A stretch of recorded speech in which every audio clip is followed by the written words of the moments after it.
Hello, everyone, and welcome to our fifth and final podcast. Today, we are going to be discussing the film Princess Mononoke. But first, our podcast members are going to introduce themselves. My name is Peyton Hines. I am a junior psychology major, criminology minor from New York. My name is Nyla Lee. I'm a junior journalism major, psychology minor from Brooklyn, New York. My name is Cyan Fleming, psychology major, legal communications minor from New York. Hello, my name is Mark Anthony Beckles, and I am a junior psychology major from Trinidad and Tobago. Okay, so now that the introductions are completed, we are going to have Cyan inform us about the script and editing of the film. The editing and script were pretty interesting in this film. Naturally, because it's Japanese, there were some slight discrepancies in the literal translation, I guess, between what a typical American person would consider versus other things like that. But honestly, I felt like the editing was very interesting because it was straightforward, pretty straightforward, I would say. In moments where there were fight scenes, you would see zooming in on that person from a high angle, as if to give them some sort of power or something of that sort. And I thought that the way that if a person was shot, um, it was very dramatized and usually from a straight on angle where you could see the wound entering their body or being created on the body from wherever the entrance point was. I thought that the script was interesting because in the very, very beginning,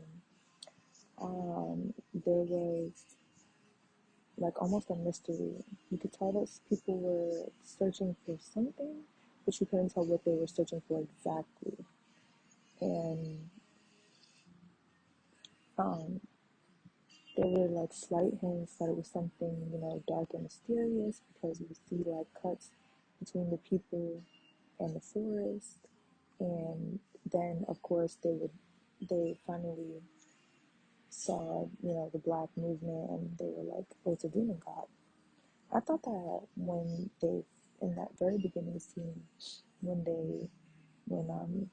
the prince kills the demon god, he, the demon god, even though there was somebody there saying we're coming in peace, please rest in peace, and we don't want to disturb you, we're going to, perform a ritual for you. The demon god was basically like, I don't want that. And I want all of y'all to feel my agony and hatred for y'all.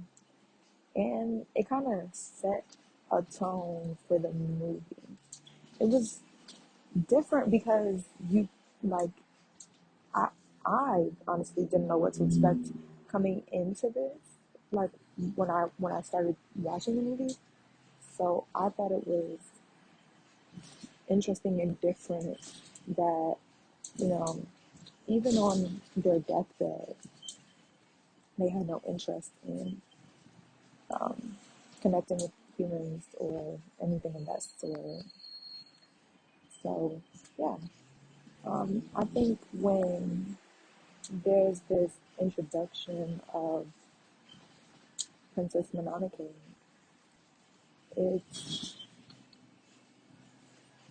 it's mysterious and it draws curiosity because you see a human girl or what looks like a human girl feasting on this huge animal, and you see the prince kind of just peeking through.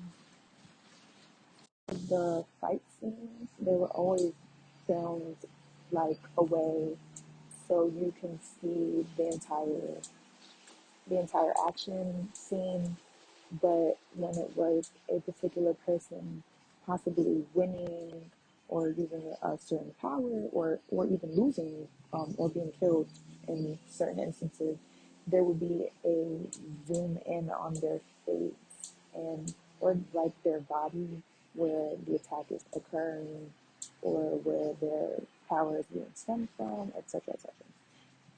When a particular person was speaking, um, there would be a zoom in on their face to, draw attention to the fact that they're the ones that are talking.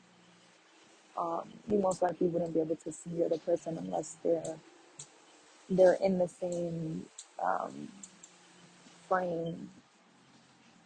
And the village, the villagers kind of added, I would say, comic relief to the movie because they're the overall tone is kind of mysterious, and even though it's the environment itself, the setting itself wasn't necessarily dark at all times, the overall tone of the movie was kind of dark, mysterious, and you know, like stuff like that because it's this princess that was attacked by a demon god, and they um, Ashitaka was essentially protecting his village. Not everybody has the best view about it because some people said that he stole, well, they basically tell him that he stole the forest from Pig, and now they accuse him of essentially, trying to bring more hatred and pain to the village because of it. And essentially, the princess is trying to kill him because of this. Overall, based on the script alone, I felt like the message of the movie was kind of that, love can conquer all evil, and it's demonstrated in moments such as when the demon lord is killed and they extend, this a ritual for him, and this is constantly touched on throughout the movie. And I think that despite, because there's such a disparity between the humans and like the gods, it's very difficult for science to see how she bridges the two worlds together and kind of chasing after this chasing after her in an effort to bridge this gap ultimately shows the true message and breaks down her character. Thank you, Cyan, for your commentary on the script and editing of the film. Now Nyla is going to be sharing the psychological impact and costumes of Princess Mononoke. The primary psychological focuses of the film present themselves within the emotional toll of violence and rage, as well as the concept of environmentalism. One of the main conflicts in the film presents itself in the form of a virus-like demonic energy that is meant to serve as a symbol for rage. Its ability to transfer from character to character and town to town is representative of the tendency for blind anger to transfer between individuals or parties amidst conflict, which, on a larger scale such as that presented in the film, results in war and violence and ultimately casualties. Nago, the boar god that Ashitaka kills in the opening of the film, received rage from Lydia Boshi when she shot him. The rage is then transferred to Ashitaka. The other boar god, Akoto, also received rage from his adversaries and transfers it unintentionally to his allies, Moro and San. This is a clear metaphor for how anger can blind people and can cause them to commit acts otherwise outside of their character at the cost of themselves or someone else that they never meant to harm. Overall, the film could be considered a commentary on environmentalism. By personifying the forest with the forest spirit, In giving the animals the ability to communicate verbally with humans, the audience is able to clearly see the impact that overproduction, pollution, and deforestation causes to animals and the environment. The war at the climax of the film is a demonstration of the earth fighting back against the damage that humans have caused it, as the destruction of plants and animals as a result of deforestation would eventually result in the demise of humans as well. It can be assumed that the film is intended to leave the audience with a more personal and deep connection for plants and animals. The costume characterization of Ashitaka and San are fairly straightforward. Ashitaka is dressed in a blue, complementary to the orangish color of his elk to make their companionship apparent. His arms are covered, likely because of his mark, and he wears a head covering for most of the film, likely because he is ashamed of the fact that he had to cut his hair and leave his tribe. San is dressed to convey that her experience is a hybrid between that of a wolf and a human. She is covered in white fur, like Maro, however underneath she wears a dress, the top of which is the same blue color seen on Ashitaka, suggesting their unity. The mask she wears looks similar to the face of the forest spirit in the daytime, which could suggest that she is also an important piece of the forest. Some of the most significant costume choices in the film are visible in the setting of Irontown, the main city combating the forest creatures. In Irontown, most of the characters, men and women alike, wear robes, which is not unusual for a film set in 13th to 15th century Japan. What is interesting is that the robes of the town people are all shorter in length, signifying that the townspeople are comfortable enough around each other to wear such casual attire in everyday life. It also suggests that the town would be a higher temperature considering all the iron production. The town seems to be a judgment-free space for people who are in undesirable situations and came to Irontown for better opportunities. This is also evident in the fact that the women, most of which mention that they were previously employees of brothels, wear robes loosely, but are not berated by the men of the town for their presumed lack of modesty. The women in the town seem to be liberated and largely accepted amongst the other townspeople as equals. Additionally, because many of the women in the town wear similar robes and their hair is tied in the same way, the animators made all of their robe colors different and varied the women in figure and stature to make them distinguishable. Even for the men that wear similar attire, their voices, builds, and facial features are all drastically different enough to allow for uniformity within the attire. Thank you, Nyla, for your commentary on the psychological impact and costumes of the film. Next, we are going to have Peyton, who is going to be talking about the camera work and the setting of the film. Princess Mononoke has very beautiful artwork and / animation. The animation is hand-drawn and animated section by section. The film also utilizes bright colors that make each scene pop and more dramatic than the last. It helps to keep the audience on their toes the whole time. Even though the characters speak another language, the subtitles at the bottom of the screen helps to tell what they are saying. However, the animation of the movie is so good that even if you do not speak Japanese, a person could grasp the situation through facial emotions, and through the storytelling of the pictures of that certain screen. Being that it is an animated movie, people may think it is for children. However, the camera work in itself is amazing and removes the childlike nature people may associate it with. The ability to animate running and even killing a mystical beast is amazing, especially through the use of animation.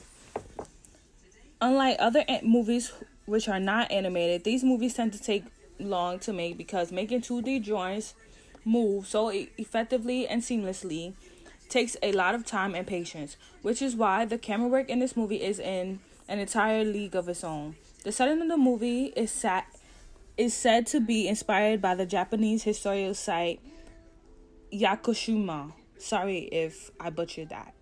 The director is said to have spent a lot of time there so that he could capture the essence of the forest as realistic as possible. The movie itself takes place in Muromachi, Japan, in an Emishi village. Once again, I apologize if I butchered those Japanese words. And another key part of the movie happens in the forest, which is rich with greenery and grass. Overall, the setting of the movie helped to enhance the actual message of the movie. Thank you, Peyton, for your commentary on the camera work and setting of the film. And last but not least, we are going to have Mark Anthony speak about the music and casting choice in the movie. Orchestrated by Japanese composer and musical director Joe Hisaishi. The original soundtrack for the film is composed of 32 songs.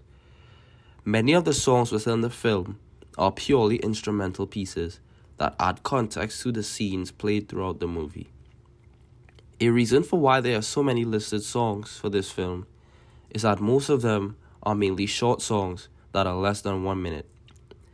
This is not a bad thing, however, as many songs that have the most impact in films are actually short instrumental compositions. This is something that I believe Mr. Hisaishi aimed to prove with his scores within this movie. The cast for this film is quite the diverse one, as it has both American and Japanese-based actors and actresses. Famous American film stars like Gillian Anderson, Keith David, and even Jada Pinkett Smith take up voice acting roles within the film, alongside Japanese stars like Yuriko Ishida, who played San in the film.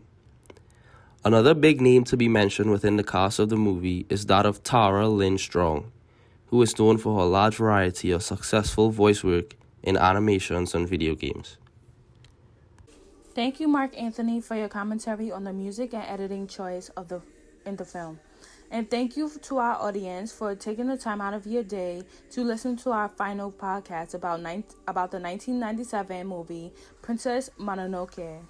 We hope our commentary encouraged you to go watch the spectacular film yourself, and we hope you enjoyed our final podcast. Once again, thank you and have a great day.